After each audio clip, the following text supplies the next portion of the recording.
일어서고 제 힘으로 걸으면서 부모를 떠나고자 합니다. 안타깝지만 우리는 매우 안타깝지만 그것은 하나님께서 특별히 계획하신 생물과 동물을 향한 하나님의 뜻인 것입니다. 그렇게 해서 하나님의 계획이 생명과 사람을 통하여 이루어지는 것입니다. 비록 송아지처럼 자식들이 크면서 부모를 뒷발질하고 부모를 괴롭히지만 여전히 부모는 부모의 자리에 있는 것입니다. 우리가 세상에 살아가는 동안에는 그 괴로움과 슬픈 날들이 계속될 것입니다. 그러한 하나님의 자녀들이 그러한 삶의 형편에서 어떻게 살아가며 또한 생업을 어떻게 유지해 나가고 또 사람과 만났을 때 어떻게 살아가야 될 것인지를 알려주는 시간입니다. 우리는 오늘 말씀을 통해서 하나님 중심으로 산다는 것이 어떤 것인지 다시 한번 생각하고 우리가 따라가는 방법을 생각해 보도록 하겠습니다. 먼저 우리의 생업, 살아가는 일에 있어서 하나님께서는 하나님과 동행하실 것을 요청합니다. 그 삶이 열매 있는 삶이라는 것입니다. 하나님과 함께 사는 삶이 성과가 있는 삶이라는 것입니다. 우리가 사는 현장을 한번 돌이키며 생각해 보시기 바랍니다. 비록 간혹 물려받은 재산이 있어서 유산이 있어서 어려서부터 큰 불편 없이 살아가는 사람들도 있지만 보통 서민의 삶은 정말 전쟁터와 같이 힘들게 살아갑니다. 새벽 기도 시간에 오면서 보면은 벌써 그 시간에 도시락을 싸서 일터로 나가는 사람들이 있고 그 표정을 보면 비장하고 무표정하고 분주하기 짝이 없습니다. 차로 출근하는 사람들도 그 가는 길이 그 시간에도 바쁘고 서로 사고를 무릅쓰고 끼어들어가는 것을 볼 수가 있습니다. 그게 인간성이 잘못돼서 그런 것이 아니고 우리가 살아가는 그 전쟁터, 살아가는 터전이 그렇게 힘들기 때문입니다. 그렇게 일을 하다가 늦은 밤에 지친 몸으로 와서 자고 그 다음날 아침에 또다시 그렇게 퇴근하기를 반복하는 것이 우리의 현실입니다. 그러니 주말이면 잠자기 바쁘고 깨우고 일어나면 다 귀찮아, 쉬고 싶어 이렇게 하면서 부부간의 갈등이 일어나고 모처럼 쉬려는 어린아이들은 놀고 싶지만 아빠 때문에 또한 아파하는 것이 우리의 현실입니다.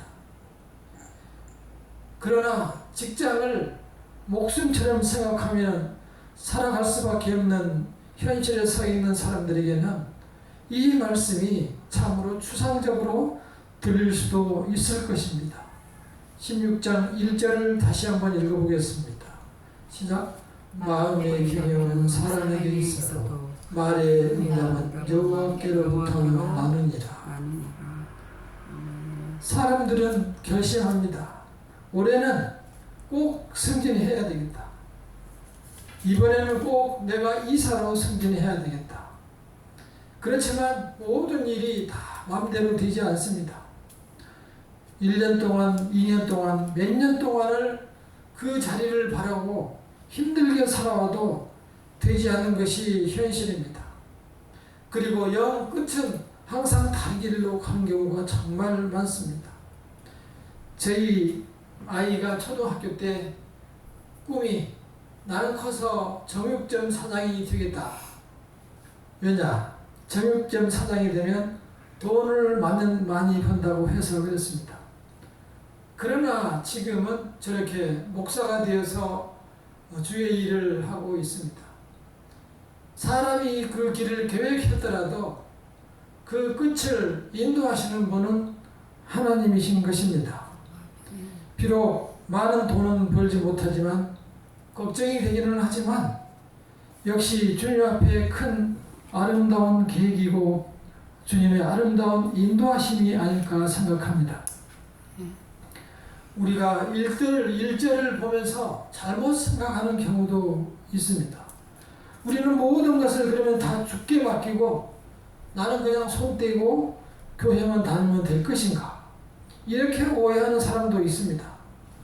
그러나 하나님께서는 게으른 자는 먹지도 말라라고 하면서 게으름을 죄악으로 명시하고 있습니다. 결국 우리는 계획을 하고 부지런히 일을 해서 하나님께 나아가야 합니다. 그때 그 결과에 대해서 하나님께서 책임을 지겠다는 것입니다. 하나님께서는 그 열심히 달렸고 열심히 땀 흘린 그 성도에게 하나님께서는 결실을 주겠다는 것입니다. 정말 그러한 것은 지금 현실적으로도 많이 나타납니다. 얼마 전에 제 조카가 지난주에 우리나라에서 가장 유명한 그 엔터테인먼트 회사의 아이돌 그룹에 데뷔를 했습니다. 그랬는데 첫 곡이 나왔는데 유튜브에 올린 거 보니까 단 하루 만에 무려 254만 명이 들었더라고요. 참 어떤 세상인지 모르겠지만 그런 세상입니다. 그런데 한마디로 출세를 했지만 그렇게 되기까지 그 부모들은 정말 피눈물을 나는 인생을 살았습니다. 가지고 있는 모든 것을 소진하고 탕진하고 이제 자녀를 뒷받침해 왔습니다. 부모도 기도하고 저도 새벽 기도 때마다 기도해 왔습니다. 결국 좋은 성공을 이루었지만 우리는 그 결과를 알지 못했기 때문에 몹시 가슴 졸이는 그러한 심정으로 하나님께 간절히 기도해 왔던 것입니다. 우리의 미래는 아무도 모릅니다.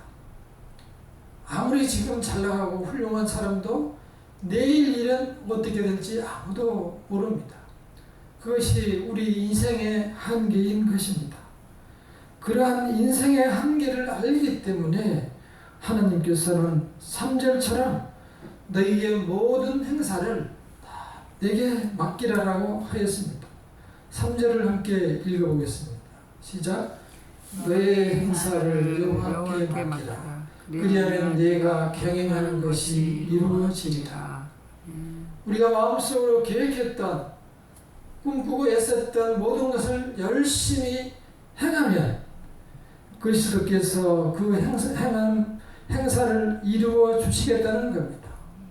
문제는 그 믿음입니다. 하나님께 맡기는 그 믿음입니다. 하나님께서는 지금 우리를 자녀로 생각하고 말씀하는 겁니다. 우리를 자녀로 생각하고 말씀하고 있는데 우리는 평소에 이렇게 또한 말씀을 받을 때에도 하나님을 아버지로 인식하지 않는다는 겁니다. 하나님을 필요할 때만 찾는다는 겁니다. 우리는 내일 일을 모르는 사람들이지만 하나님을 부모로 하나님을 아버지로 생각하며 살아가지 못하는 작은 믿음을 가지고 있습니다. 하나님께서 우리에게 어떤 계획을 가지고 있는지도 모르는 것입니다. 따라서 하나님께서는 우리에게 알려주셨습니다. 이사야 55장 9절에 보면 하늘이 땅보다 높음같이 내 길은 너희 길보다 높으며 내 생각은 너희 생각보다 높으니라. 우리가 알 수 없는 하나님의 뜻을 가지고 계십니다. 나는 아파트 큰 집을 원했는데 하나님께서 나에게 건강만 주시고 집을 안 주실 때도 있어요. 하나님께서는 나에게 내가 건강을 원했는데 아파트 한 채는 주셨지만 건강을 주지 않을 수가 있어요. 하나님께서 나에게 좋은 재능은 주셨지만 많은 물질은 주지 않을 수 있어요. 하나님께서는 다 필요를 따라서 하나님께서 주시는 것입니다. 중요한 것은 우리가 그런 하나님의 뜻을 헤아리고 그 뜻을 순종하며 하나님을 나의 아버지로 모시고 이 세상에서 함께 살아가는 것입니다. 아버지로 맡기고 모신다는 것은 뭡니까? 우리가 믿을 수 있을 때 맡기는 것입니다. 무엇을 하든지 우리는 믿음이 가야 맡길 수 있는 것입니다. 자녀들이 마치 부모님에게 등록금 처리되면 돈을 맡겨두듯이 등록금을 달라고 하는 것처럼 우리도 하나님을 아버지라고 생각한다면 우리는 그렇게 자연스럽게 하나님께 얘기할 수 있어야 합니다. 과연 그러한 믿음을 우리가 가지고 있느냐는 거예요. 자녀들이 우리한테 그렇게 아버지에게 돈을 달라고 하는 것은 내가 잘났든 못났든 그분이 나의 부모라고 아버지라고 생각하기 때문에 달라고 하는 거예요. 그러면은 부모는 어김없이 그것을 만들어서 주어왔습니다. 그러한 믿음을 주어왔습니다. 하나님께서는 천하 만물을 창조하시고 우리의 인생을 주관하시며 우리의 내일까지 다 주관하시고 아시고 인도하시는 분입니다. 우리에게 믿음을 가지라고 하는데 자녀들은 믿지 못하는 겁니다. 우리에게 이러한 믿음을 가지라는 겁니다. 그래서 이 말씀을 주시는 거예요. 마음의 경영은 사람에게 있어도 말의 응답은 여호와께로부터 나오느니라. 여호와께 맡기라. 그 응답은 나에게로부터 나온다는 것입니다. 두 번째는 사람과의 관계에서 보도록 하겠습니다. 사람과의 관계에 대해서는 2절을 함께 보도록 하겠습니다. 2절을 함께 읽어보겠습니다. 시작. 사람의 행위가 자기 보기에는 모두 깨끗하여도 여호와는 심령을 감찰하시느니라. 아멘. 우리는 그렇습니다. 거울을 보며 내 얼굴을 보면서 이만하면 되지. 인품도 나 정도면 나만한 사람 어디가 또 있겠나. 드물 거야. 이렇게 생각하며 살아갑니다. 다 내가 잘났다고 살아갑니다. 그러다 보니 다 그렇게 생각하다 보니 다른 사람들이 가장 싫어하는 것은 지적하는 것을 가장 싫어합니다. 지적하는 것을 싫어하는 이유는 내가 이미 잘나고 잘하고 훌륭한데 왜 너가 지적하냐는 거죠. 그래서 싸울 때 보면은 소위 험한 말로 그렇게 얘기하죠. 어디다 대고 지적질이야. 어디다 대고 지적이야. 이렇게 얘기하면서 많이 싸우는 거예요. 그 말의 의미는 나를 너가 어떻게 보느냐. 나를 무시하느냐. 나는 완전한 그리고 부족함이 없는 사람이다. 웃기지 말아라. 이렇게 생각하는 거예요. 우리는 하나님께서 이 말씀을 나에게 주신 의미를 알아야 합니다. 지혜롭게 받아들여야 합니다. 우리 시대의 사람들은 다 힘들고 어렵게 살아서 소통하는 능력이 떨어지고 사람들에게 내 자신을 피하라는 것도 부족하고 사람들과 가깝게 지내는 능력도 부족합니다. 자녀들에게도 말이 없고 하고 싶은 일이 있으면 다 몸으로 해주는 것이 부모의 마음이었습니다. 이제 세상이 많이 바뀌어서 부모들이 다시 학교를 다닙니다. 아버지 학교를 다니고 어머니들은 TV에서 보며 치유 학교를 다닙니다. 그때 우리가 배우지 못했기 때문입니다. 이제 뒤늦게 얼어버린 굳어버린 내 가슴을 열며 눈물을 흘린 것을 많이 볼 수 있습니다. 우리는 내 자신이 하나님 앞에 누구인지 그렇게 잘 생각해 보아야 합니다. 여호와께서는 심령을 감찰하신다고 했습니다. NIV 성경에 보면은 하나님께서는 그 생각을 달아보시느니라. 그 생각을 달아본다라고 되어 있습니다. 하나님께서는 그 사람의 행위와 계획에 머릿속에 가지고 있는 것을 보고 계시며 어떻게 하는지 지어보고 있다는 거예요. 우리는 이 말씀을 나의 대인 관계에 있어서 하나의 공식으로 생각해야 됩니다. 하나님께서는 나를 바라보고 계신다. 그렇게 생각하며 사람을 접해야 합니다. 사도 바울은 말씀했습니다. 의인은 없나니 하나도 없도다. 그리고 고백합니다. 오라 나는 곤고한 사람이었다. 이 사망의 몸에서 누가 나를 건져내랴. 우리 성도님들은 어느 쪽인가요? 다 내가 옳다라는 것인가요? 아니면 이 사망의 몸에서 누가 나를 건져내랴. 늘 아파하고 살아가는 건가요? 하나님께서는 우리에게 지금 말씀하십니다. 하나님께서 너를 바라보고 계신다. 우리는 누구를 만나도 그래서 실망하고 낙심하지 말아야 합니다. 겉보기에는 저 사람이 남루하고 인상이 거칠어 보여도 우리가 스스로 판단하고 정죄하지 말아야 합니다. 왜냐하면 그 속에 모두 하나님의 형상을 가지고 있기 때문입니다. 그래서 4절과 같은 말씀을 주셨습니다. 함께 4절을 읽어보겠습니다. 시작. 여호와께서 온갖 것을 그 쓰임에 적당하게 지으셨나니 악인도 악한 날에 적당하게 하셨느니라. 우리가 농담으로 하는 말들이 귀신은 뭐하나 저 사람 만져보고 저 사람은 왜 태어났을까 이렇게 생각하는 경우도 있습니다. 그렇지 않습니다. 예수께서는 하나님께서는 이 말씀에 대해서 이러한 예를 하나 주셨습니다. 성경 출애굽기 7장에서 9절에서 10장까지 보면은 이스라엘 백성이 애굽 종살이 노예 생활에서 탈출하는 출애굽하는 과정이 나옵니다. 모세가 가서 바로 왕한테 그 무시무시한 바로 왕한테 우리 백성들을 보내달라 이렇게 얘기하면서 여러 가지 기적을 요구합니다. 첫째, 물이 피가 되는 그러한 기적부터 해서 10가지 기적을 행하는 동안 보여주지 않습니다. 그 기적들은 인간으로서는 도저히 할 수 없는 하나님만이 할 수 있는 그러한 기적들이었습니다. 그 하나를 끝나면 보내준다고 했다가 또다시 시간이 지나면 또다시 안 보내준다. 또다시 다른 기적을 행할 때 또다시 보내준다고 했다가 또다시 안 보내줘. 우리는 도대체 그 사람을 바로를 이해할 수 없었습니다.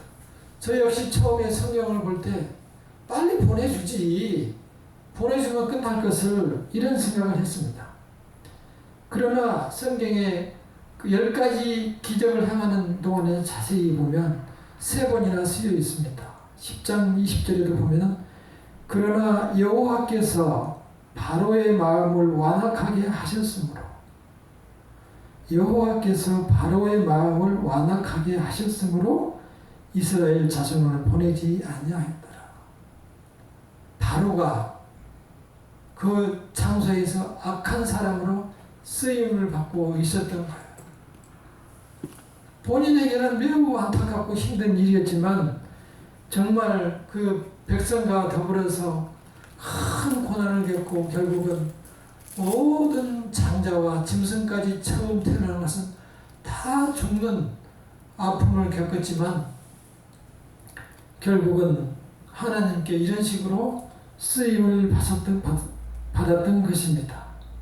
우리는 이러한 사태를 보며 내 자신을 볼 수 있어야 합니다. 하나님께서는 나를 이 모습으로 보내주셨습니다. 하나님 감사합니다. 나보다 훨씬 못난 사람이 더 많습니다. 하나님 감사합니다.